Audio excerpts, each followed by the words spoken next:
Dan mereka yang berkenankan nikah mut'ah. Ini adalah Syiah di Indonesia, mayoritas Syiah di Indonesia.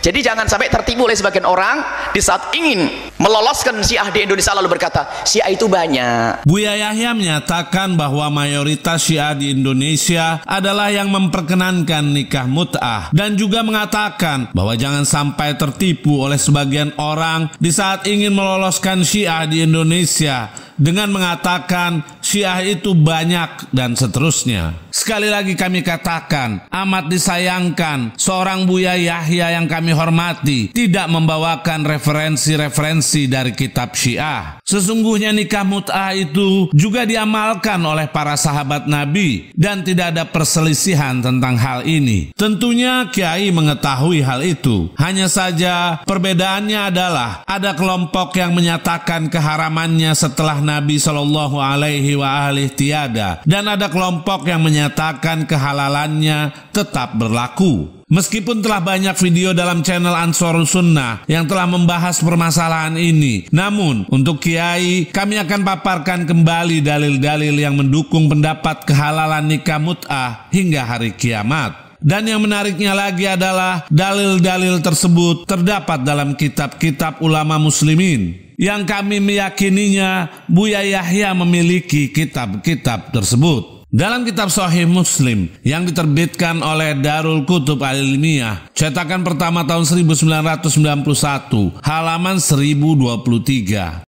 Telah mengabarkan kepada kami Ibn Jurayj, telah mengabarkan kepadaku Abu Zubair. Dia berkata, aku pernah mendengar Jabir bin Abdillah berkata, kami melakukan mut'ah dengan mahar segenggam kurma dan gandum selama beberapa hari pada zaman Rasulullah dan zaman Abu Bakar, sampai Umar melarangnya sehubungan dengan kasus Amr bin Huraith.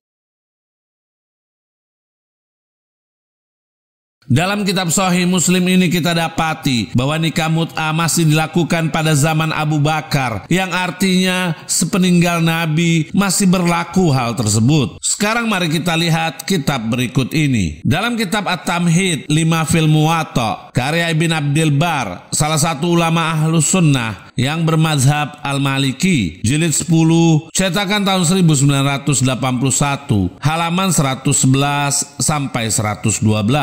Ibn Abdil Bar berkata, adapun para sahabat, mereka berbeda pendapat tentang nikah mut'ah, sedangkan Ibn Abbas berpendapat boleh dan halal. Tidak ada perbedaan di antara ulama tentang hal itu, yaitu tentang pendapat Ibn Abbas. Dan kebanyakan sahabatnya pun berpendapat demikian. Di antaranya adalah Atha bin Abi Rabah, Said bin Jubair, dan Tawus. Juga telah diriwayatkan tentang kehalalan dan bolehnya nikah mut'ah dari Abu Sa'id Al-Khudri dan Jabir bin Abdillah. Dalam kitab ini Ibn Abdil Bar mengatakan bahwa perkara ini merupakan perbedaan pendapat antara para sahabat, dan Ibn Abdil Bar telah menyebutkan nama-nama sahabat besar yang berpendapat tentang halalnya nikah mut'ah ini, sehingga mengatakan ketidaktahuan mereka akan pengharaman dari Nabi menjadi hal yang muskil. Dalam kesempatan lain, Asma membenarkan apa yang dikatakan oleh Ibn Abbas yang terdapat dalam kitab Nukhabul Afkar, karya Al-Aini, salah satu ulama Ahlus Sunnah, jilid 10, yang diterbitkan oleh Wizara Al-Awqaf Al-Islamiyah, cetakan pertama tahun 2008, halaman 340.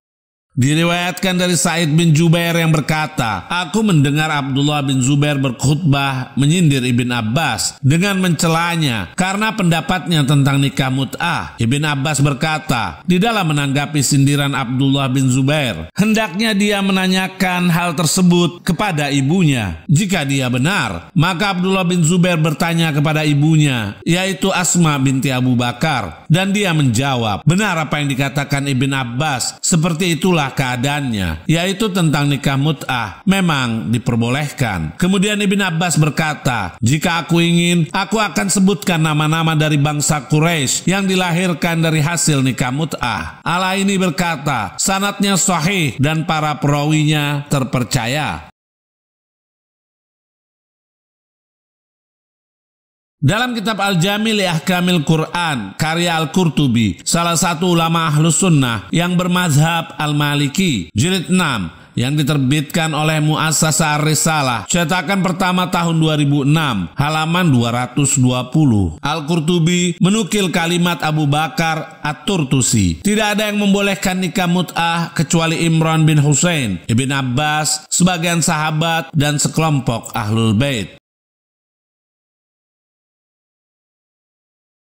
Dalam kitab ini disebutkan, bukan hanya sahabat Nabi yang membolehkan nikah mut'ah, namun sekelompok Ahlul Bait juga. Berikut kami nukilkan nama-nama sahabat lain yang menghalalkan mut'ah. Dalam kitab Al-Muhalla bil Athar, karya Ibn Hazm, salah satu ulama Ahlus Sunnah, jilid 9, yang diterbitkan oleh Darul Kutub Al-Ilmiyah, cetakan pertama tahun 2003, halaman 129.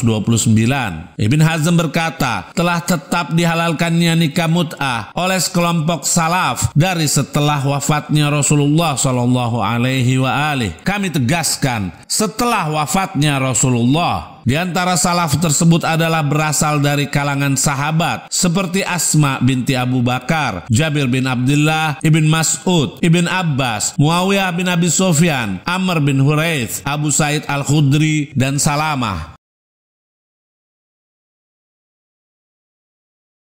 Pertanyaan kami untuk Kiai Buya Yahya, bagaimana penilaian antum terhadap sikap para sahabat Nabi yang masih menghalalkan dan membolehkan nikah mut'ah? Kami hanya ingin memberi salah satu contoh dari salah satu ulama muslimin yang terkenal. Dalam kitab Syiaru A'lamin Nubala, karya Az-Zahabi, salah satu ulama Ahlus Sunnah, jilid 6, yang diterbitkan oleh Muassasah Ar-Risalah, halaman 325. Az-Zahabi berkata, di dalam biografi Ibn Jurayj, Abdul Malik bin Abdul Aziz bin Jurayj, seorang imam, al-alamah, al-hafiz, ulama besar, al-haram, Abu Khalid, dan Abu al-Walid al-Quraisy, al-Umawi, al-Makki, penulis banyak kitab.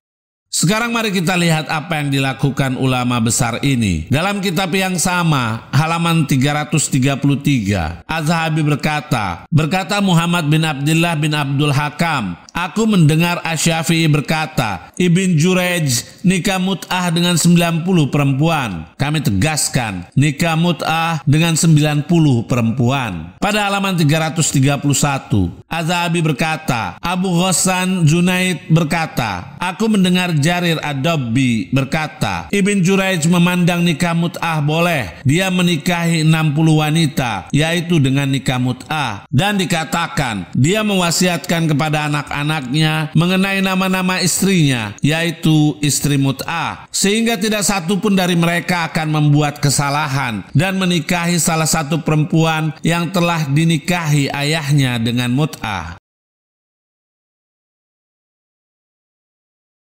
Ini hanya sekelumit informasi tentang nikah mut'ah dan masih banyak lagi dalil akan penghalalannya. Dengan segala hormat, kami minta kepada Kiai Buya Yahya untuk mendalaminya kembali.